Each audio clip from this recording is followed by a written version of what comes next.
Bonjour! Au Gossette Boss cette semaine, je fais une toute nouvelle CNC. Et pour faire ça, je convertis une vieille CMM en CNC.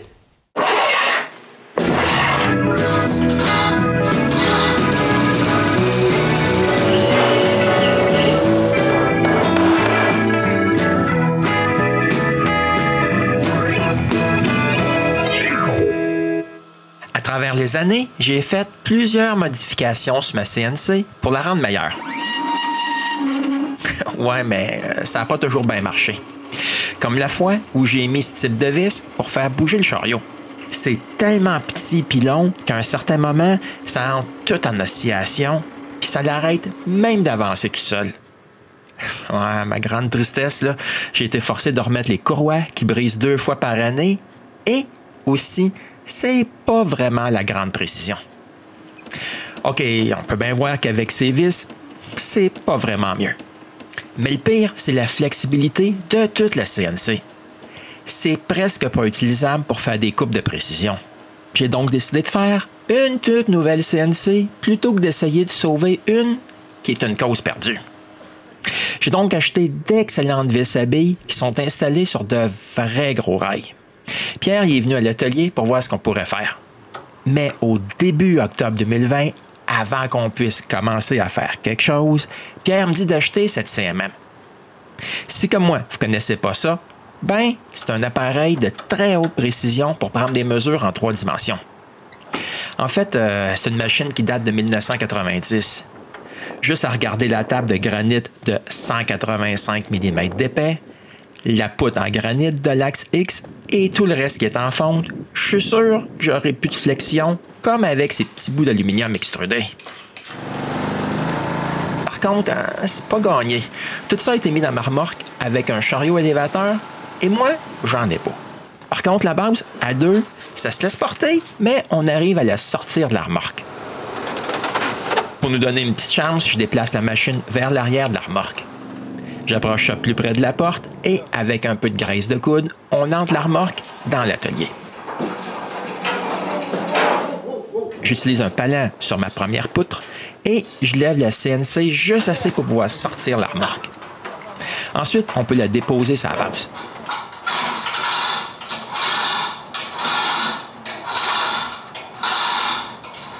J'ajuste les vis de support et, avec un transpalette, on met ça dans un endroit où ça va être un peu moins encombrant. En fait, le transpalette, là, c'est pas une option. Je m'en suis acheté un usagé juste après. J'estime le poids de tout ça à environ 750 kg. Je fais quelques tests pour voir si ça va bien se déplacer. À ce moment-là, je suis super excité de voir comment ça marche bien. Une couple de jours plus tard, Philippe et Pierre viennent pour prendre des mesures. Pierre filme aussi toutes les parties mobiles de la CMM. Cette machine-là, elle flotte sur l'air. Je vous le dis, c'est pas croyable la voir bouger. Pierre fait des plans pour pouvoir modifier une machine de mesure en une CNC.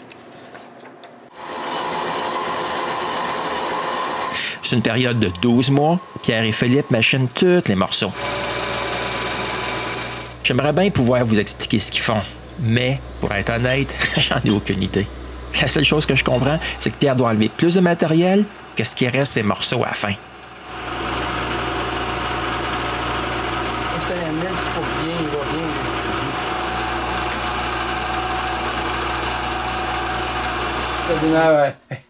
À un certain moment, j'ai dû apporter mon support de moteur pour que Pierre puisse s'assurer qu'il est bien droit. Ouais, mais une chose que je peux dire, c'est que les deux ont travaillé super fort pour faire tous ces morceaux. Pas besoin d'être un expert pour voir ça. La précision est extraordinaire. Et comme tout est en aluminium, l'impact sur le poids est minime.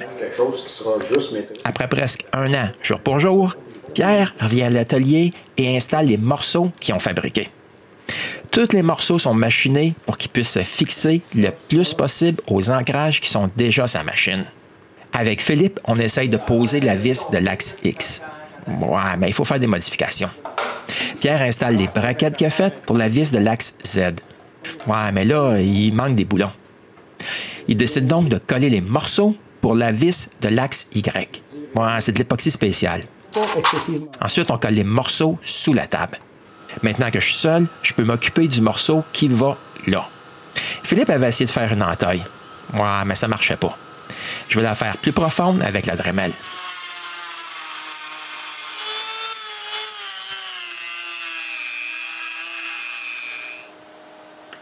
Une fois ce morceau enlevé, c'est possible de mettre en place ce qui déplace l'axe X. Je peux finalement mettre la vis en place. Avec le petit bout de métal que j'ai enlevé, c'est maintenant possible de tout visser en place. J'ai finalement un axe qui fonctionne. Quand Pierre revient pour la deuxième fois, il réussit à finir l'installation de la vis de l'axe Z. Mais c'est juste ici qu'on s'aperçoit que le morceau qu'il a fait est trop court. Il doit le modifier. Par contre, ça avance. J'ai 2 axes qui fonctionnent. Mais les vis exposées comme ça, avec la poussière, c'est vraiment pas génial. Je vais faire quelque chose pour bloquer le plus de poussière possible.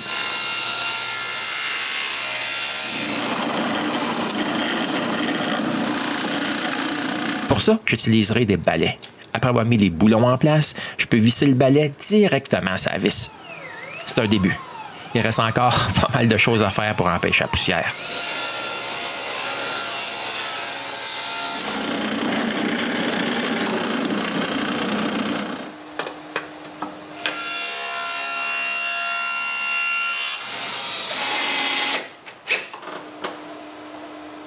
Ouais, c'est pas mal mieux. Mais je vais ajouter un deuxième balai de l'autre côté.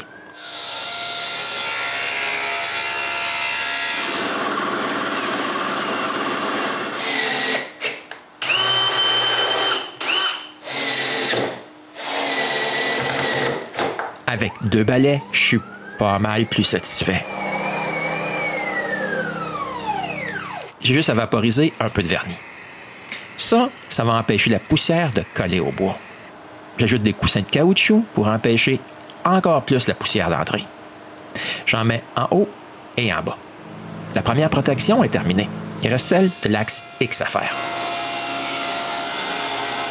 En fait, c'est pas mal semblable. La grosse différence, c'est que c'est plus long et que cette fois, j'ai teint le bois en noir. Mais comme pour l'autre, il y a 2 balais et une partie en plexiglas pour voir s'il y a de la poussière à l'intérieur. Quand Pierre revient avec son morceau modifié, on s'aperçoit que la vis est trop loin et que ça ne fonctionne pas. J'utilise donc un autre vis pour un test et on essaie de faire fonctionner l'axe des Y de l'extérieur à la place. On voit que là, ça fonctionne vraiment bien. Pierre est donc forcé de repenser tous les morceaux du support de l'axe Y. Pour une 4e fois en 5 semaines, Pierre et Philippe reviennent à l'atelier pour installer les morceaux que Pierre a faits.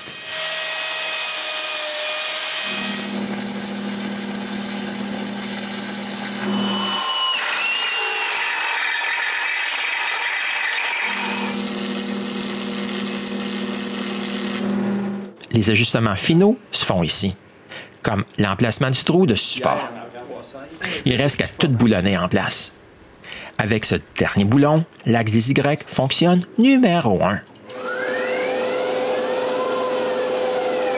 Avant même d'avoir une table, je fais mon premier test en coupant des cadenas que j'ai apportés au marché de Noël auquel on a participé. Voyez comment les mouvements sont fluides. Je suis super content. J'ai aussi fait des tests pour faire des gravures de longue haleine. En fait, c'est ce que je fais le plus souvent avec ma CNC. J'ai gravé 2 plaques que j'ai aussi apportées au marché. La différence de qualité entre ma vieille CNC et celle-ci crève les yeux. Par contre, j'ai pas fini. Il faut un couvert à la poussière là aussi. Comme pour les 2 autres, il y a 2 balais.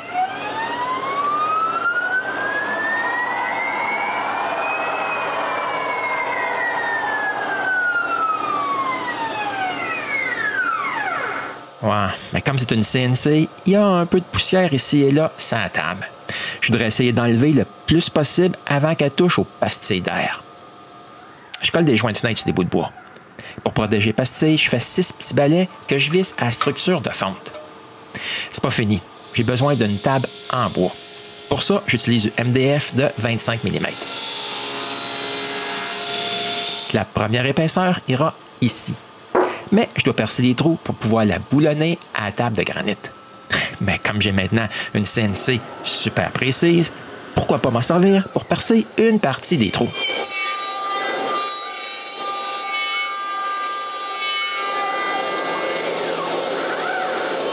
Ouais, mais je perce pas au travers. Je finis les trous avec la perceuse.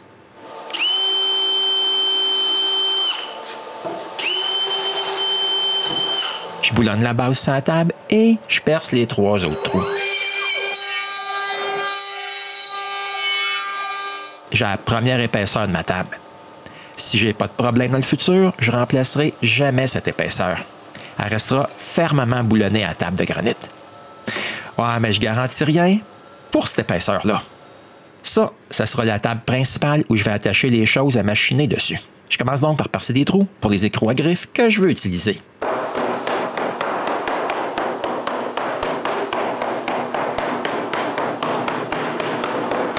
Les écrous sont en place.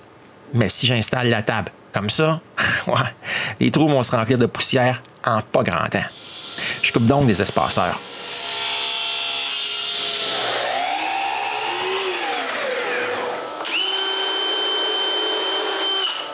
Et je visse tout ça ensemble, c'est la partie qui est boulonnée à la table de granit. Les vis du centre sont un peu plus profondes et aussi en laiton, juste au cas. Mais c'est loin d'être fini. Je dois m'occuper de l'air comprimé. Premièrement, une petite tablette pour le déshumidificateur d'air. Ensuite, il faut fixer les filtres à l'avant.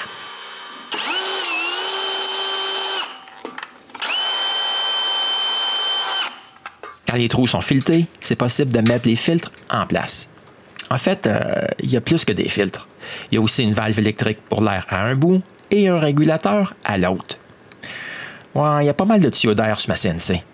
J'ai compté 23 pastilles d'air. Donc, un bon compresseur, c'est primordial. Il faut aussi faire toutes les connexions électriques. Les interrupteurs sont à l'avant et je mets des prises à l'arrière. Je suis persuadé que vous aussi, vous trouvez tous ces fils et tuyaux d'eau un peu ordinaires. Je vais donc utiliser la cavité qui existe pour faire passer tous les fils que j'ai ajoutés à la machine. Non, c'est pas toujours facile, mais j'y arrive. Mais il y a aussi les tuyaux d'eau à passer. Et voilà, c'est fini pour les fils et les tuyaux. Par contre, je n'ai pas encore installé les interrupteurs de fin de course. Je fais ça tout de suite. Celui de l'axe Z, il est assez différent parce que je peux physiquement changer la position minimale grâce à ce bloc mobile. Tous les fils qui pendouillent à l'arrière, ça fait dur. Je vais donc utiliser la gouttière originale qui était sa CMM. Par contre, avec toutes les choses que j'ai ajoutées, ça ne marche pas. Je dois la modifier.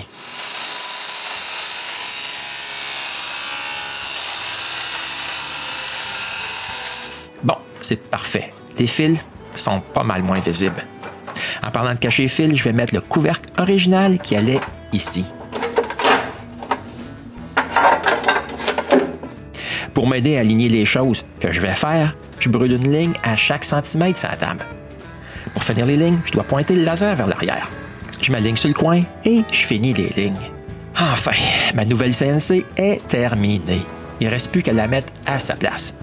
Je suis super content de ma nouvelle CNC. Ouais, elle est 50% plus petite que l'autre, mais 1000% plus rigide. Pour l'instant, j'ai fait une coupe de cadeaux de Noël que vous verrez en décembre prochain. Mais je suis super satisfait parce que sa précision est incroyable. J'ai tellement de projets en tête avec ma nouvelle CNC. J'avais mis toutes mes idées sur la glace l'année passée parce que ma CNC n'était pas à la hauteur. Je pense que je vais me reprendre cette année. J'ai comme prédiction que vous allez revoir marcher ma toute nouvelle CNC dans plusieurs autres épisodes du Gosse de bois.